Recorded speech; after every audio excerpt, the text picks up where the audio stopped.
kasih sayang. Namun apabila kita salah mengenalkan maksud cinta itu sendiri, ketika itu fitrah bertukar menjadi fitnah. Bila kehendak kami tidak disalurkan mengikut peraturan Allah, maka akan berlakulah kekhalutan dan kemusnahan. Boleh terima? Boleh terima? Semangat sikit, boleh terima? Adik-adik faham maksud saya? Jadi kita terus ke panel yang pertama. Ustazah Salihah. Ada orang kata cinta itu subjektif. Ada orang kata cinta itu memerlukan pengorbanan. Dan kalau kita tanya seorang-seorang ni, mesti dia orang ni ada definisi cinta yang berbeza. Namun apa yang kita nak ketengahkan pada malam ini, apakah definisi cinta menurut Islam? Dan apakah pandangan Islam terhadap amalan bercinta sebelum berkahwin? Saya rasa sama. Dua soalan sekali. Bismillahirrahmanirrahim. Alhamdulillahirabbil alamin. Wassalatu wassalamu ala asyrafil anbiya'i wal mursalin sayyidina Muhammad sallallahu ala sayyidihi wa sahbihi ajma'in. Alhamdulillah, bersyukur kepada Allah Subhanahu wa taala kerana saya dijemput pada hari ini, dan ucapan terima kasih kepada moderator majlis, rakan-rakan panel yang akan bersama-sama saya mengupas dalam kafe cinta pada malam ini. Anak-anak, pelajar-pelajar, mahasiswa dan mahasiswi yang dirahmati Allah Subhanahu wa taala, Assalamualaikum warahmatullahi taala wabarakatuh.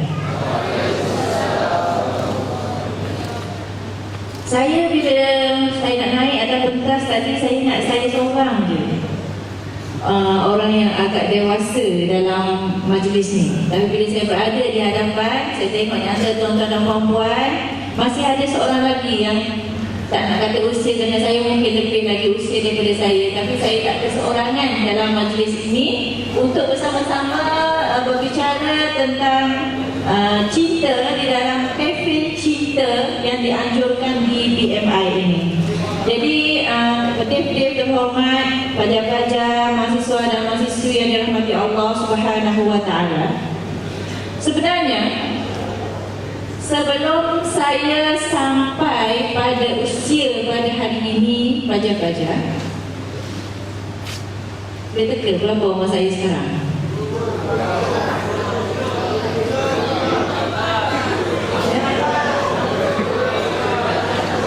Anak saya yang paling dewasa, anak sulung saya, usianya rasanya lebih dewasa pada awak semua. Sini paling dewasa pelajar kat berapa usia dia? 20. Anak saya yang sulung dah 22. Lelaki, bukan perempuan. Ya? Artinya pelajar-pelajar, sebelum saya pernah melalui zaman sebagaimana awak semua berada sekarang. Saya pernah melalui usia 20 tahun, 23 tahun, usia 18 tahun, usia 15 tahun. Dan saya juga dah melalui zaman mula berkahwin, zaman membesarkan anak, dan sekarang ini saya sedang menunggu, sedang nak menuai. Tak tuai lagi, sedang nak menuai. Mungkin saudara yang berada di hadapan saya ini mungkin dah tuai apa yang ditanam dahulu. Tapi saya ni baru nak tuai, sebab anak saya sudah belum kahwin lagi. Saya tak tengok lagi hasil. Ya, jadi pelajar-pelajar dari Allah Subhanahu wa taala, apabila kita berbicara, jadi saya datang di sini bukan datang nak berbicara cinta-cintun, jiwang-jiwang, nak mendekatkan di antara lelaki dan wanita supaya saling bercinta dan sebagainya. Sebab saya dah rasa dan saya dah melalui katakan dah makan garam lebih awal daripada kamu semua. Saya dah tengok berbagai-bagai peristiwa yang berlaku kepada orang-orang yang seusia dengan kamu sekiranya terbabas ataupun terlencong daripada jalan yang sebenarnya. Jadi saya datang di sini pada hari ini pelajar-pelajar, mahasiswa dan mahasiswi, si baju Melayu dan juga si baju kurung, untuk sama-sama mengajak pelajar-pelajar untuk mengenal cinta yang sebenarnya. Ya? Sebenarnya pelajar-pelajar, bila kita sebut perkataan cinta, banyak daripada kalangan kita ini yang tergambar perkataan cinta itu cinta di antara lelaki dan perempuan. Sebut saja cinta memang seronok sebab nampak cinta antara lelaki dan perempuan. Tetapi pelajar-pelajar, selain daripada itu pelajar-pelajar, banyak lagi cinta, jenis-jenis cinta yang perlu kita ataupun yang memang dah tersemat di dalam diri kita. Hasil daripada pemerhatian dan juga daripada bacaan dan juga daripada pengalaman saya boleh bahagikan cinta ini pelajar-pelajar kepada dua sahaja. Satu, cinta yang berasaskan syariat. Dua, cinta berahi yang berasaskan nafsu. Cinta yang berasaskan syariat ini, wahai si baju Melayu, wahai si baju kurung, banyak. Yang pertama, cinta kita kepada Allah Subhanahu wa Ta'ala. Yang kedua, cinta kita kepada Rasulullah. Yang ketiga, cinta kita kepada tanah air. Yang kadang-kadang kita terlupa nak sebut, cinta kepada tanah air, cinta kepada negara, cinta kepada bangsa. Itu sebahagian daripada rasa cinta yang sepatutnya kita tanam di dalam diri kita. Sebab apa pelajar-pelajar? Apabila kita letakkan cinta kepada Allah, cinta kepada Rasulullah, cinta kepada negara, cinta kepada tanah air, cinta kepada bangsa, ketika itulah kita akan nampak cinta-cinta lain itu jadi kecil. Putus cinta pun kita tak akan gantung leher kita dekat tali kipas mengajuk dan sebagainya. Kita tak akan panjat balkon yang paling tinggi, kita terjun ke bawah walaupun kita dah putus cinta. Sebab apa? Sebab kita nampak cinta yang lebih tinggi yang perlu kita cari, perlu kita capai, perlu kita laksanakan. Cinta seorang ayah kepada anaknya, itu cinta syariat. Cinta anak kepada ibu bapanya, cinta syariat. Cinta guru kepada anak muridnya, cinta syariat. Ya? Cinta kita kepada sekolah, cinta kita kepada tempat tinggal kita, itu cinta syariat yang sebenarnya ada di dalam diri kita yang kita tidak tonjolkan, yang kita tidak rasa betapa megah, betapa agung, betapa hebatnya cinta-cinta ini. Wahai pelajar-pelajar, wahai si baju kurung, wahai si baju merah. Ada pun pelajar-pelajar cinta berahi yang berasaskan nafsu, yang menjadi wawa, yang menjadi nyanyian, yang menjadi igawan, yang menjadi mimpi kita semua ini adalah satu tu saja. Cinta antara lelaki kepada wanita dan wanita kepada lelaki yang bakal yang bukan mahramnya, yang membawa kepada dosa dan maksiat.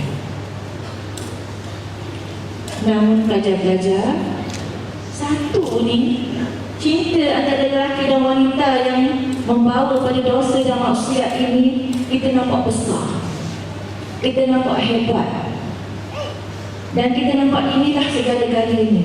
Kita sanggup terjun bangunan kerana putus cinta. Kita sanggup belah nadi dalam tangan kita kerana putus cinta. Kita sanggup berkurung dalam bilik, tak nak makan, tak nak mandi kerana putus cinta. Walhal inilah cinta yang boleh merosakkan kita di dunia dan di akhirat, berbanding dengan bila kita letakkan cinta kita kepada cinta syariat yang saya sebutkan. Itu yang pertama. Yang kedua yang saya nak ajak pelajar-pelajar dan juga nak ajak mahasiswa dan mahasiswi untuk mengenali tabiat cinta yang sebenarnya. Bila pelajar-pelajar mengenali tabiat cinta, pelajar boleh tengok sebenarnya ini cinta syariat ke cinta nafsu. Ini cinta syariat ke cinta berahi. Cinta syariat, tabiatnya yang pertama ialah melindungi. Tabiat yang kedua cinta syariat ialah menghormati. Yang ketiga, menjaga. Tabiat yang keempat bagi cinta syariat ialah apa dia? Berkorban. Dan tabiat yang kelima bagi cinta syariat ialah memberi. Ya? Bagi cinta nafsu, apa tabiat cinta nafsu? Cinta berahi. Cinta berahi dia hanya nak merosakkan saja. Ya? Jadi pelajar-pelajar di sini, kita dalam menilai cinta, kita kena tengok dalam bentuk yang luas dan bentuk yang lebih besar, supaya kita tidak terperangkap dengan nafsu. Okey, satu soalan yang pernah diutarakan kepada saya, Ustazah, kenapa tidak boleh bercinta antara lelaki dan perempuan? Sedangkan dalam Al-Quran kata, innamal mu'minuna ikhwah. Tahu makna dia? Sesungguhnya orang-orang beriman itu bersaudara. Artinya kenapa kita tidak boleh menjalin hubungan di antara lelaki dan perempuan yang bukan orang? Kita bersaudara semua kan, Ustazah? Kita semua kan orang Islam. Orang Islam yang Allah kata orang Islam bersaudara. Kenapa tak boleh, Ustazah? Saya jawab, boleh. Siapa kata tak boleh? Saya tak pernah kata tak boleh. Sememangnya orang Islam itu bersaudara, orang-orang beriman itu bersaudara. Tetapi pelajar-pelajar, di dalam keterbukaan kita mengatakan kita bersaudara, Islam juga ada batas-batas yang perlu kita jaga supaya diri kita terselamat. Sebab itu Al-Quran kata, zalika azka lakum wa athhar. Itulah yang paling suci dan paling bersih untuk kamu. Apa itu? Artinya menjaga batas-batas pergaulan. Dalam kita kata kita bersaudara, kita boleh nak berhubungan, bercakap dalam keadaan, dalam perkara-perkara yang tidak mendatangkan perkara-perkara tidak mendatangkan maksiat, kan? Tetapi kita kena jaga beberapa batas-batas pergaulan. Apa batas-batas di antara yang Allah Subhanahu wa taala pesan pada kita apa dia? Wala takhda'na bil qaul. Itu ayat Quran tu, bukan saya cakap. Allah cakap kat kita semua.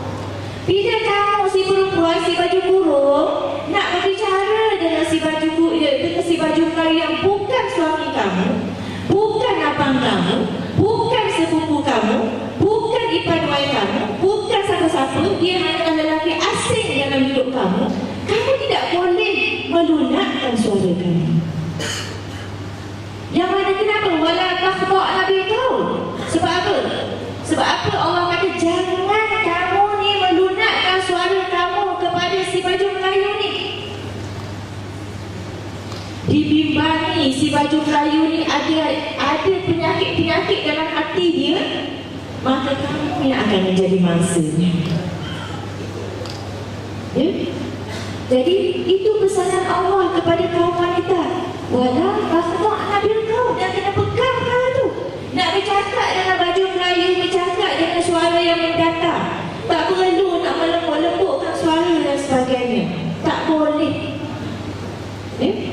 Pesanan kedua yang Allah bagi pada kita bila kita nak berkomunikasi, nak bergaul, yang nak kata nak berhubungan tadi, yaghdudna min absarihinna. Apa dia? Rendahkan pandangan kamu. Dan pesanan untuk merendahkan pandangan ini baju kurung, baju Melayu, bukan untuk kaum wanita sahaja. Sebab itu Allah kata qul lil mu'minin yaghduduna min absarihim.